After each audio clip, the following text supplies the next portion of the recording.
Naam, asalamu alaykum wa rahmatullahi wa barakatuh. Wa alaykum salam. Naam Sheikh, tukumbushe majina yako na nafasi ile iliyopita ya zamani.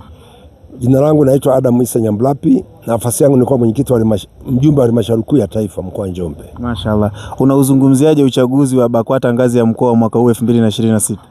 Uchaguzi wa BAKWATA ngazi ya mkoa 2026 umeenda vizuri. Umeenda vizuri kabisa.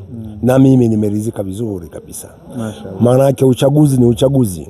Kwa hiyo anapobadili mtu ni vitu vya kawaida kabisa. Tunachotaka ni kujenga Uislamu. Mashaallah. Umeyapokeaje matokeo? Matokeo nimeyapokea vizuri sana. Na niko tayari kufanya kazi na yule mwenzangu aliyopita ili kusudi usukume Uislamu wa Njombe.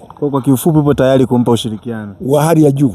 Mashaallah. Kwa hiyo mufti asiwe na wasiwasi, Njombe bado ipo mahali salama. Tena yale yote makando kando sasa yameisha. Mashaallah. Yameisha kabisa. Kwa hiyo mmejipanga kwa kiasi gani kuhakikisha Njombe inakuwa na amani?